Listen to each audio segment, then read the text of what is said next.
नमस्कार विद्यार्थी मित्रांनो, मी प्राध्यापक डॉक्टर आनंद शिंदे, लक्ष्मीबाई भाऊराव पाटील महिला महाविद्यालय सोलापूर. विद्यार्थी मित्रांनो, माझ्या या यूट्यूब चॅनलमध्ये मी आपणा सर्वांचे सहर्ष स्वागत करतो. विद्यार्थ्यांनो, आजच्या या व्हिडिओच्या माध्यमातून आपण राष्ट्रीय शैक्षणिक धोरण 1986ची जी काही वैशिष्ट्ये आहेत त्या वैशिष्ट्यांचा अभ्यास करणार आहोत. विद्यार्थ्यांनो, गेल्या 2 व्हिडिओंच्या माध्यमातून आपण राष्ट्रीय शैक्षणिक धोरण 1986ची जवळपास 12 वैशिष्ट्ये जी आहेत त्या 12 वैशिष्ट्यांचा अभ्यास केलेला आहे आणि राहिलेली जी काही 6-7 वैशिष्ट्ये आहेत त्या वैशिष्ट्यांचा अभ्यास आपण या व्हिडिओच्या माध्यमातून करणार आहोत. तर राष्ट्रीय शैक्षणिक धोरणाची स्थापना का झाली, त्यानंतर राष्ट्रीय शैक्षणिक धोरणाचा मुख्य हेतू नेमका काय होता आणि राष्ट्रीय शैक्षणिक धोरणाची जी काही वैशिष्ट्ये आहेत त्यापैकी जवळपास 12 वैशिष्ट्ये आपण अभ्यासली की ज्याच्यामध्ये राज्यघटनेतील तरतुदीनुसार शिक्षण दिलं गेलं पाहिजे, शिक्षणाची समान संधी सर्वांना दिली गेली पाहिजे, प्राथमिक शिक्षणाचं सार्वत्रिकरण केलं गेलं पाहिजे, 10+2+3 हा आकृतिबंध संपूर्ण देशभर समान स्वीकारला जाईल, राष्ट्रीय अभ्यासक्रम सुद्धा तयार करण्याचं काम केलं जाईल, अशा प्रकारचं धोरण स्वीकारलं होतं. 9 ते 14 वर्षे वयोगटासाठी अनौपचारिक शिक्षण केंद्रांची स्थापना केली जाईल, स्त्रियांच्या शिक्षणाकडे लक्ष दिलं जाईल, प्रौढ शिक्षण कार्यक्रम चांगल्या पद्धतीनं राबवला जाईल, त्याचबरोबर वर्गीकृत जाती जमातींसाठी शिक्षणाकडे लक्ष दिलं जाईल, अपंग आणि अल्पसंख्याकांच्या शिक्षणाकडे लक्ष दिलं जाईल आणि व्यावसायिक शिक्षण जे आहे त्या व्यावसायिक शिक्षणाची सोय जी आहे ती सोय +2 स्तरावर म्हणजेच 11वी-12वीच्या स्तरावर केली जाईल आणि शिक्षकांचा दर्जा आणि शिक्षकांचं प्रशिक्षण, शिक्षकांचा दर्जा सुधारण्यासाठी आणि गुणवत्ता वाढवण्यासाठी काय काय केलं पाहिजे त्या संदर्भातल्या अनेक प्रकारच्या ज्या शिफारशी आहेत त्या शिफारशी आपण पाहिल्या. म्हणजे गेल्या 2 व्हिडिओमध्ये इथंपर्यंत ज्या 12 ज्या शिफारशी आहेत किंवा वैशिष्ट्ये आहेत त्या आपण बघितल्या. त्यानंतर पुढील जे वैशिष्ट्य आहे ते म्हणजे शिक्षणावरील गुंतवणूक, म्हणजे शिक्षणावर साधारणपणे किती टक्के गुंतवणूक केली पाहिजे ह्या संदर्भातली ही शिफारस आहे की जी शिफारस साधारणपणे याच शैक्षणिक धोरणाच्या अगोदर जे काही 1968चं नवं शैक्षणिक धोरण आलं होतं त्या नवीन शैक्षणिक धोरणामध्ये सांगितलं होतं की साधारणपणे 6% पर्यंत ही गुंतवणूक असली पाहिजे. म्हणजे 1968च्या राष्ट्रीय शैक्षणिक धोरणामध्ये सांगितल्याप्रमाणे शिक्षणावरील गुंतवणूक ही एकूण राष्ट्रीय उत्पन्नाच्या 6% असावी अशा पद्धतीची शिफारस 68च्या धोरणामध्ये करण्यात आली होती आणि त्याचाच स्वीकार जो आहे, या तत्वाचा स्वीकार जो आहे तो या 1986च्या धोरणामध्ये केलेला आपल्याला दिसून येईल. म्हणजे बघा, 2021 साल आज चालू आहे आणि 1986 साली ही शिफारस केली होती की एकूण राष्ट्रीय उत्पन्नाच्या 6% गुंतवणूक ही शिक्षणावर झाली पाहिजे. मात्र 2021 सालापर्यंत सुद्धा ती अजून तेवढ्या प्रमाणामध्ये झालेली आपल्याला दिसत नाही. म्हणजे 6% शिक्षणावर जर गुंतवणूक राष्ट्रीय उत्पन्नाच्या त्या काळामध्ये झाली असती तर किमान आज त्याच्यात दुप्पट गुंतवणूक तर 2021 सालापर्यंत ती वाढली असती. मात्र ती झालीच नाही आणि त्यामुळे 2021 सालामध्ये सुद्धा एवढी गुंतवणूक जी आहे ती गुंतवणूक होत नाही. मात्र त्या काळामध्ये अशा प्रकारचं धोरण स्वीकारलं होतं की 6% राष्ट्रीय उत्पन्नाच्या 6% गुंतवणूक ही शिक्षणावर केली जाईल आणि त्या काळामध्ये असणारी जी काही 8वी पंचवार्षिक योजना होती त्या 8व्या पंचवार्षिक योजनेपासूनच ह्या शिक्षणावरील गुंतवणूक जी आहे ती राष्ट्रीय उत्पन्नाच्या 6% करण्याचं धोरण जे आहे हे धोरण त्या काळामध्ये निश्चित करण्यात आलं होतं. कारण त्यांचं म्हणणं असं होतं की पुरेशा भांडवलाअभावी शिक्षणाचा दर्जा घसरण्याची भीती असते. म्हणजे पुरेसं जर भांडवल नसेल, गुंतवणूक जर केलं नसेल तर शिक्षणाचा दर्जा घसरतो, शिक्षणाची गुणवत्ता घसरते आणि त्याचे दुष्परिणाम जे आहेत हे दुष्परिणाम राष्ट्राला भोगावे लागतात. अशा पद्धतीचं तत्त्व त्या पाठीमागं होतं आणि म्हणून ही शिक्षणावरील गुंतवणूक जी आहे ती 6% पर्यंत केली पाहिजे अशा प्रकारचं तत्त्व स्वीकारलं होतं आणि शिक्षणावर गुंतवणूक ही इतर सर्व प्रकारच्या गुंतवणुकीपेक्षा अधिक श्रेष्ठ दर्जाची असते असं म्हटलेलं आहे. म्हणजे कुठल्याही क्षेत्रावर केलेली जी काही गुंतवणूक आहे त्याच्यापेक्षा शिक्षणावर केलेली गुंतवणूक जी आहे ती अधिक श्रेष्ठ दर्जाची आहे, कारण त्यातून देशाचे भवितव्य घडवणारी युवा पिढी घडवली जात असते. म्हणून हे जे काही महत्त्वाचं तत्त्व आहे की शिक्षणावरील गुंतवणूक अधिक प्रमाणामध्ये झाली पाहिजे, कारण देशातली भवितव्य किंवा देशातले तरुण पिढी घडवण्याचं काम शिक्षणाच्या माध्यमातून केलं जात असतं. कोठारी आयोगानं सुद्धा आपल्याला हेच सांगितलं होतं की देशाचं भवितव्य वर्गावर्गामध्ये घडतंय आणि मग हे वर्गामध्ये घडणारं भवितव्य जे आहे ते जर चांगलं घडायचं असेल, चांगल्या दर्जाचं, चांगल्या गुणवत्तेचं घडायचं असेल, तर त्यासाठी शिक्षणावरची गुंतवणूक जी आहे ही गुंतवणूक चांगल्या पद्धतीनं झाली पाहिजे, मोठ्या प्रमाणावर झाली पाहिजे. तरच काय होईल, ही तरुण पिढी चांगल्या पद्धतीनं घडून येईल. आणि म्हणून 6% राष्ट्रीय उत्पन्नाच्या 6% गुंतवणूक ही शिक्षणावर झाली पाहिजे, अशा पद्धतीचं धोरण त्या काळामध्ये स्वीकारलेलं आपल्याला दिसून येईल. आणि इथंच थांबले नाही तर ते हे शिक्षणावरील गुंतवणुकीचा दर 5 वर्षांनी आढावा पण घ्यावा असं देखील सुचवलं होतं. म्हणजे 6% गुंतवणूक करून थांबायचं नाही, तर दर 5 वर्षाला त्याचा आढावा घेऊन अजून त्याच्यामध्ये आपल्याला काही सुधारणा करता येईल का, अशा पद्धतीचं पण धोरण निश्चित करण्यात आलेलं होतं. मात्र जसं म्हटलं की अनेक प्रकारच्या शिफारशी केल्या जातात, मात्र त्या शिफारशींची 100% अंमलबजावणी केली जात नाही. आणि त्यामुळं काय होतं की शिक्षणाचा दर्जा आणि गुणवत्ता जो राखला गेला पाहिजे तो राखला जात नाही. म्हणजे 6% शिक्षणावरील गुंतवणूक जी आहे ही गुंतवणूक जर त्या काळामध्ये केली असती तर निश्चितपणे शिक्षणाचा दर्जा आणि गुणवत्ता वाढवण्यासाठी आपल्याला त्याचा फायदा झाला असता. त्यानंतर पुढील वैशिष्ट्य आहे बघा की राष्ट्रीय साधन संपत्तीचा योग्य विनियोग झाला पाहिजे.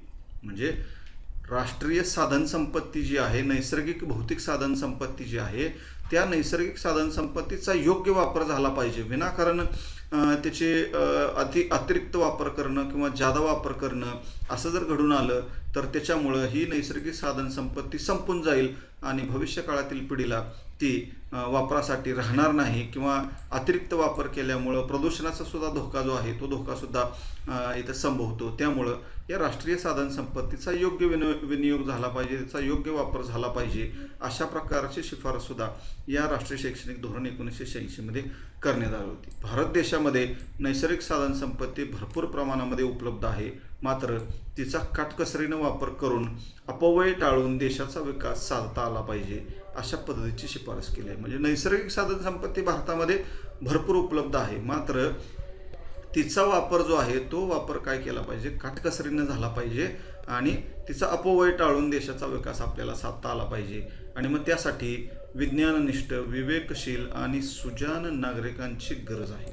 म्हणजे हे जर घडून यायचं असेल तर त्यासाठी विज्ञाननिष्ठ, विवेकशील आणि सुजाण नागरिक राष्ट्रामध्ये निर्माण होणं गरजेचं आहे, की ज्या सुजाण नागरिकांच्या सुजाण, कर्तव्यदक्ष, राष्ट्रनिष्ठ आणि आदर्श नागरिक घडवणे हे यासाठी अतिशय महत्त्वाचं असलेलं आपल्याला दिसून येईल. आणि ही जबाबदारी कोणाची आहे तर शिक्षणाची आहे.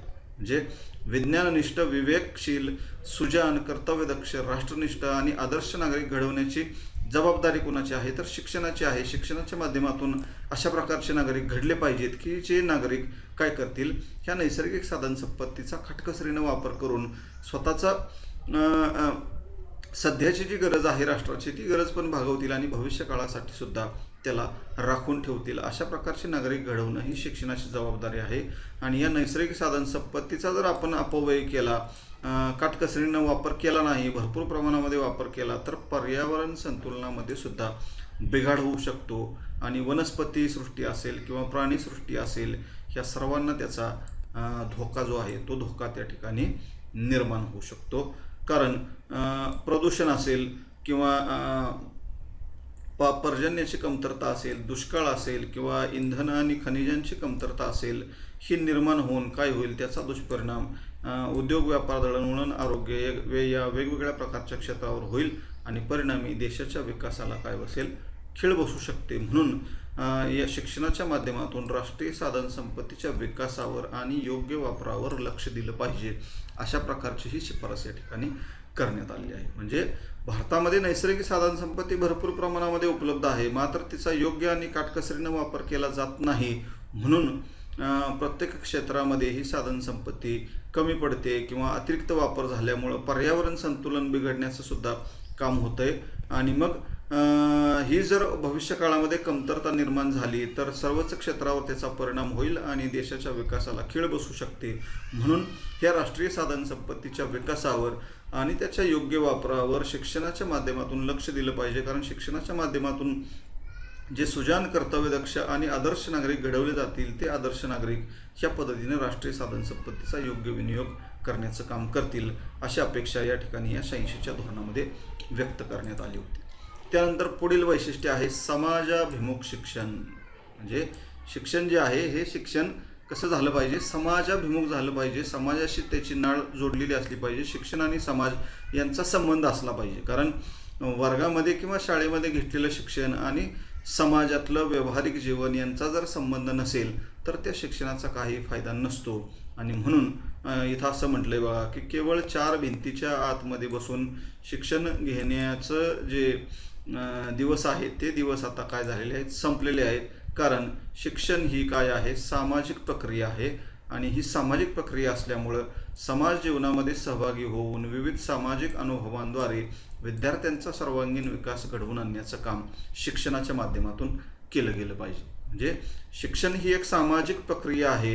हे जे वैशिष्ट्य आपण अभ्यासलं होतं त्यानुसार शिक्षण जर सामाजिक प्रक्रिया असेल तर विद्यार्थ्यांचा समाज जीवनातील सहभाग हा वाढवला पाहिजे. त्यासाठी अनेक प्रकारचे सामाजिक उपक्रम राबवले गेले पाहिजेत. त्या सामाजिक वेगवेगळ्या उपक्रमांच्या माध्यमातून विद्यार्थ्यांना अनेक सामाजिक अनुभव जे आहेत ते दिले गेले पाहिजेत की जेणेकरून त्या माध्यमातून आपल्याला विद्यार्थ्यांचा सर्वांगीण विकास साधता येऊ शकेल. म्हणून असं म्हटलं की केवळ 4 भिंतीच्या आत बसून आता विद्यार्थ्यांना शिक्षण देऊ नका, कारण ते दिवस संपलेत. समाजाभिमुख त्यांना बनवा आणि सामाजिक बांधिलकी त्यांच्यामध्ये निर्माण करण्याचं काम करा. त्यासाठी सर्वात महत्त्वाची गोष्ट आहे ती म्हणजे समायोजन क्षमतेचा विकास साधण्यासाठी समाजाभिमुख शिक्षणाची फार मोठी गरज आहे. कारण आपण बघतो की आज समाजामध्ये अनेक विद्यार्थी असे आहेत की जे छोट्या छोट्या किरकोळ कारणावरून आत्महत्या करतात किंवा भांडणं करतात, मारामाऱ्या करतात.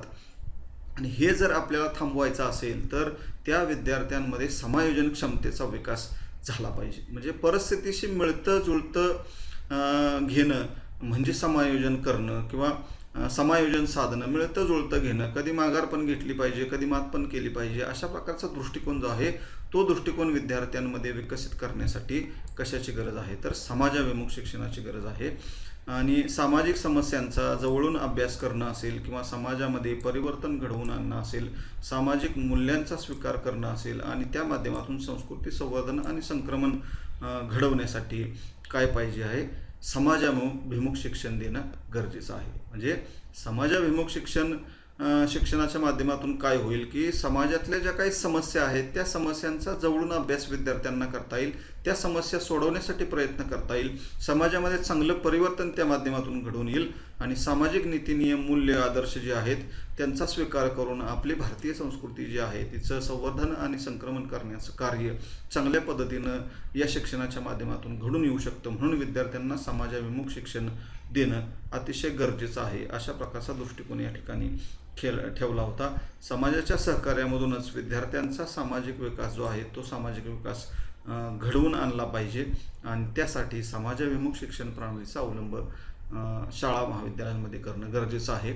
अशा पद्धतीची शिफारस जी आहे ती शिफारस या ठिकाणी केलेली आहे. म्हणजे समाजाभिमुख शिक्षणाच्या माध्यमातून विद्यार्थ्यांचा सर्वांगीण विकास घडवला जावा अशा प्रकारचं हे वैशिष्ट्य मांडण्यात आलेलं आहे. त्यानंतर पुढील आहे आरोग्य शिक्षण आणि शारीरिक शिक्षण. म्हणजे अनेक वेळा आपण ही शिफारस जी आहे ती शिफारस अभ्यासलेली आहे की सुदृढ शरीरातच काय आहे, सुदृढ मन जे आहे हे सुदृढ मन वास्तव्य करत असतं आणि त्यामुळं काय गरजेचं आहे आपल्याला या ठिकाणी तर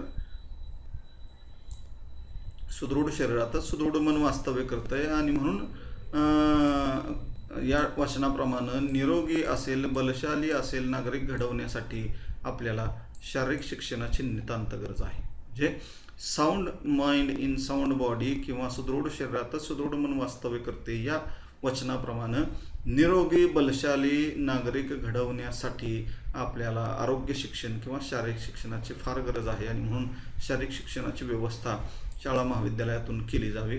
बालकाचे शरीर आरोग्य आणि मानसिक स्वास्थ्य चांगले राहण्यासाठी शारीरिक शिक्षणाला महत्त्व दिलं गेलं पाहिजे. म्हणजे जेवढं शरीर आरोग्याला महत्त्व देणं गरजेचं आहे तेवढंच मानसिक आरोग्याला सुद्धा महत्त्व देणं गरजेचं आहे.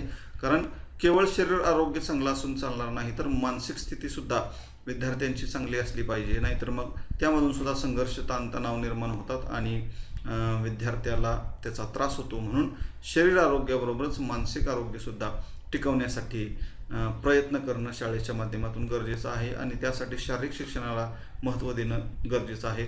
देशाला आज वेगवेगळ्या ठिकाणी खेळाडूंची गरज आहे किंवा निरोगी आणि सुदृढ नागरिकांची गरज आहे. कारण सुदृढ बालके ही काय आहे, राष्ट्राची संपत्ती आहेत.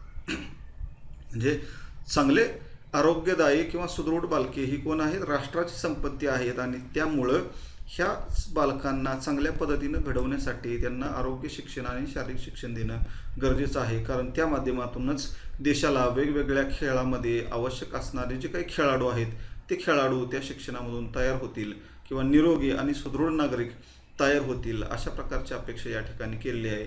आणि त्यासाठी दर्जेदार आरोग्य शिक्षण आणि शारीरिक शिक्षण दिले पाहिजे, अशी शिफारस या ठिकाणी या 1986च्या राष्ट्रीय शैक्षणिक धोरणामध्ये करण्यात आलेली आहे. त्यानंतर पुढील वैशिष्ट्य आहे बघा की दूरस्थ शिक्षण आणि मुक्त विद्यापीठे. म्हणजे मुक्त विद्यापीठांच्या माध्यमातून डिस्टन्स एज्युकेशन किंवा दूरस्थ शिक्षण जे आहे हे दूरस्थ शिक्षण दिलं गेलं पाहिजे, अशा पद्धतीची ही शिफारस आहे किंवा हे वैशिष्ट्य राष्ट्रीय शैक्षणिक धोरण 1986मध्ये ठेवण्यात आलं होतं किंवा धोरण निश्चित करण्यात आलं होतं.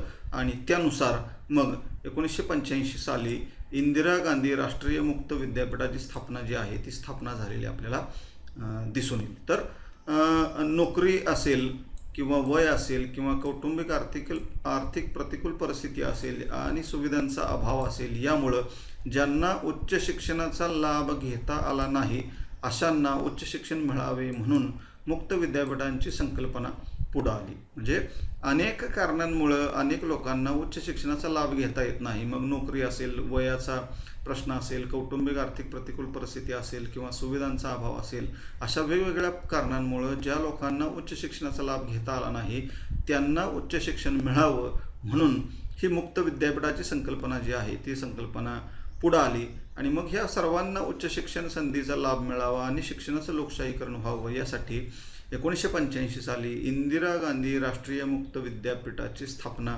करण्यात आली. IGNOU इग्नो, इंदिरा गांधी राष्ट्रीय मुक्त विद्यापीठ. तर ह्या मुक्त विद्यापीठ आणि दूरस्थ शिक्षणाच्या संदर्भात काही सूचना ज्या आहेत त्या सूचना पुढील प्रमाणे केलेल्या आपल्याला दिसून येतील. पहिली सूचना काय बघा की इंदिरा गांधी राष्ट्रीय मुक्त विद्यापीठाचा कार्यक्रम पदवीपूर्व आणि पदविका स्तरापर्यंत असला पाहिजे. म्हणजे हे जे काही मुक्त विद्यापीठ इंदिरा गांधींच्या नावानं सुरू केलेलं आहे, ह्या इंदिरा गांधी राष्ट्रीय मुक्त विद्यापीठाच्या माध्यमातून काय केलं पाहिजे, पदवीपूर्व आणि पदवी हे जे दोन कोर्सेस आहेत ते कोर्सेस राबवले जाणं गरजेचं आहे, अशा पद्धतीची पहिली सूचना केलेली आहे.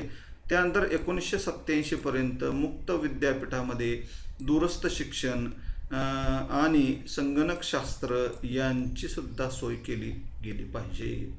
म्हणजे दूरस्थ शिक्षण, डिस्टन्स एज्युकेशनच्या माध्यमातून शिकण्याची सुविधा असेल किंवा संगणकशास्त्र यासारख्या विषयांची सुद्धा सोय केली जावी, अशी एक शिफारस या ठिकाणी केलेली आहे.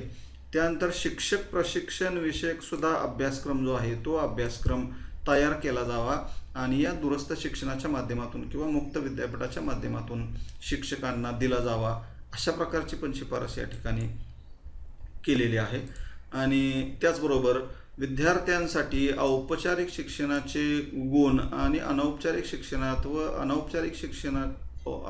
शिक्षणात गुण प्रत्यावर्तित करण्याची सोय केली पाहिजे. म्हणजे औपचारिक शिक्षण जे 4 भिंतीच्या आतमध्ये किंवा शाळा महाविद्यालयामध्ये घेतलं जातं ते त्याला मिळणारे गुण असतील किंवा अनौपचारिक शिक्षण म्हणजे ह्या मुक्त विद्यापीठांच्या किंवा दूरस्थ शिक्षणाच्या माध्यमातून त्याला मिळणारे गुण हे एकमेकांकडं त्याला काय करता आले पाहिजे, आपल्याला ट्रान्सफर करता आले पाहिजे किंवा त्याला दोन्हीकडे ते सुविधा मिळाली पाहिजे. इकडून शिक्षण घेऊन मुक्त विद्यापीठाकडे पण जाता आलं पाहिजे किंवा मुक्त विद्यापीठाचं शिक्षण घेऊन पुन्हा रेग्युलर शिक्षणाकडे सुद्धा त्याला येता आलं पाहिजे, अशा पद्धतीनं सूचना केलेली आहे.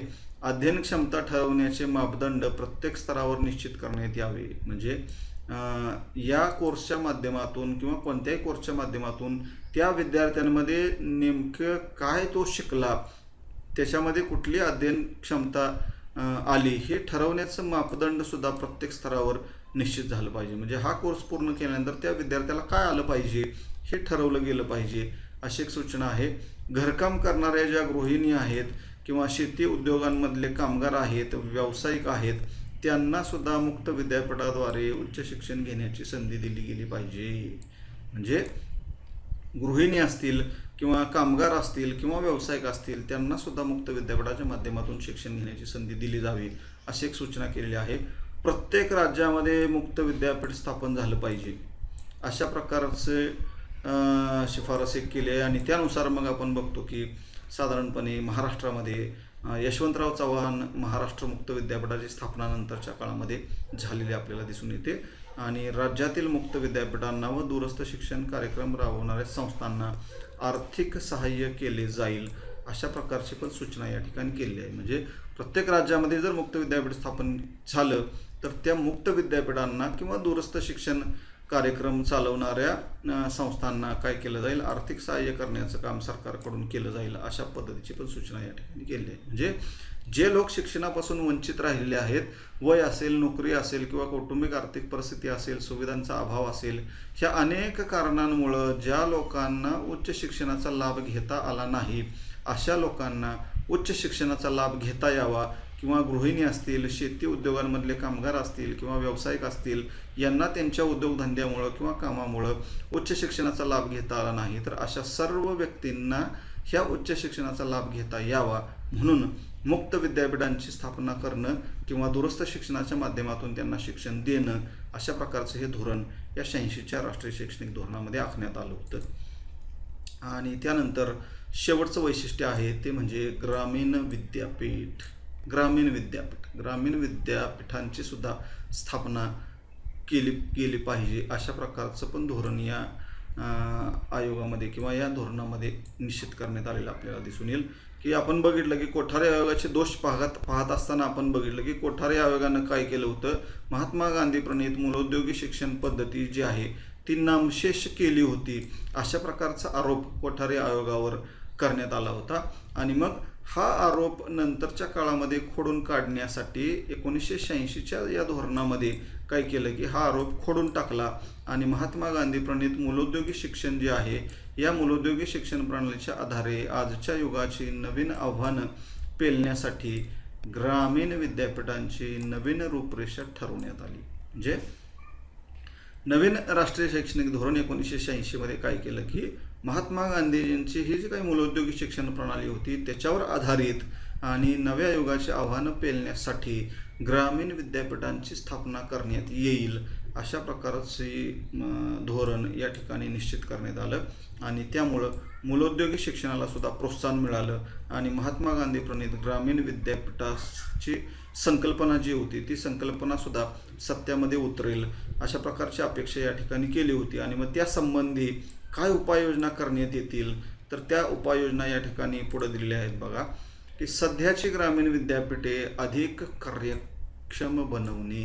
म्हणजे सद्यस्थितीला जी ग्रामीण विद्यापीठं अस्तित्वात आहेत त्यांना काय केलं पाहिजे, अधिक कार्यक्षम बनवलं पाहिजे. म्हणजे त्यांची दर्जा गुणवत्ता वाढवण्यासाठी किंवा भौतिक सुविधा वाढवण्यासाठी त्यांना अधिक कार्यक्षम बनवणं ही पहिली उपाययोजना आहे.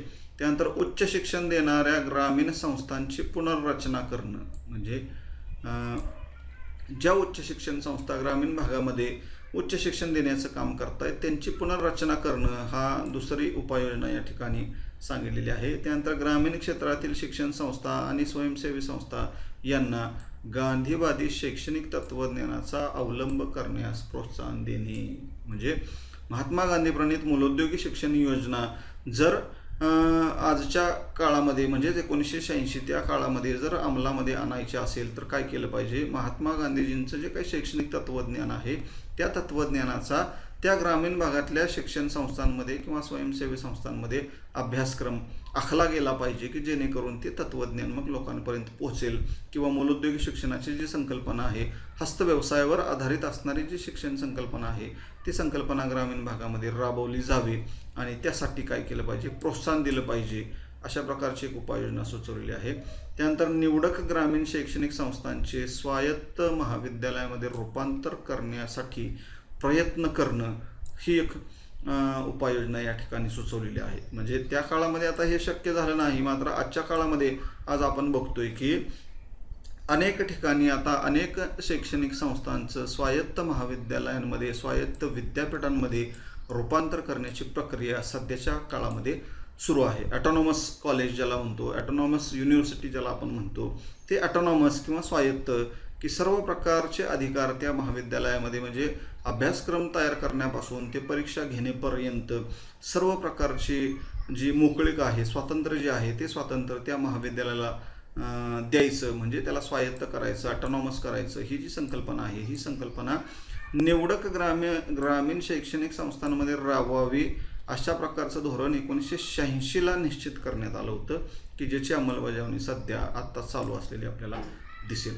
महात्मा गांधी प्रणीत नई तालीम या मूलभूत संकल्पनेवर आधारित कार्य करणाऱ्या प्राथमिक, माध्यमिक आणि पदव्युत्तर शिक्षण संस्थांना मान्यता देऊन त्यांना सहकार्य करणे, म्हणजे हे मूलोद्योगी शिक्षण प्रणाली जी आहे, की ज्याला नई तालीम असं देखील संबोधलं जातं, या मूलोद्योगी शिक्षण प्रणालीच्या मूलभूत तत्व जे आहेत, मूलभूत संकल्पना ज्या आहेत, त्याच्यावर आधारित जे कार्य करणारी शिक्षण संस्था आहेत, की मग प्राथमिक असतील, माध्यमिक असतील किंवा पदव्युत्तर असतील, त्यांना सर्वांना मान्यता देणं आणि त्यांना सहकार्य करण्याची भूमिका करणं केली गेली पाहिजे, अशा प्रकारची पण एक उपाययोजना या ठिकाणी निश्चित करण्यात आली. त्यानंतर महात्मा गांधी प्रणीत मूलोद्योगी शिक्षणाचे आणि प्रशिक्षणाचे कार्यक्रम प्रभावी आणि परिणामकारक बनवणे, म्हणजे हे अभ्यासक्रम नुसतं घेऊन चालणार नाही, तर त्या अभ्यासक्रमांचे कार्यक्रम जे आहेत, ते कार्यक्रम प्रभावी आणि परिणामकारकपणे राबवले गेले पाहिजेत, त्याची अंमलबजावणी चांगल्या पद्धतीनं झाली पाहिजे, अशा प्रकारची पण एक उपाययोजना या ठिकाणी सुचवलेली आहे.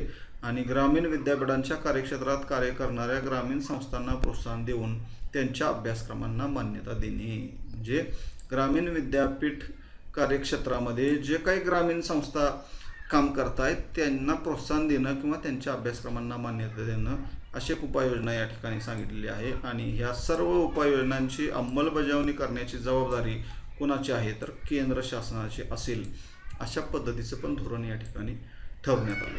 म्हणजे देशामध्ये प्रत्येक राज्यांमध्ये ग्रामीण विद्यापीठं स्थापन झाली पाहिजे किंवा अस्तित्वात असलेल्या ग्रामीण विद्यापीठं ही अधिक कार्यक्षम बनली पाहिजे. मात्र ही ग्रामीण विद्यापीठं जी आहेत, ती महात्मा गांधी प्रणीत मूलोद्योगी शिक्षण योजना जी आहे, त्या मूलोद्योगी शिक्षण योजनेच्या मूलभूत तत्वांवर आधारित असावी. गांधीवादी शैक्षणिक तत्त्वज्ञानाचा प्रसार त्यांनी या ग्रामीण विद्यापीठाच्या माध्यमातून केला पाहिजे.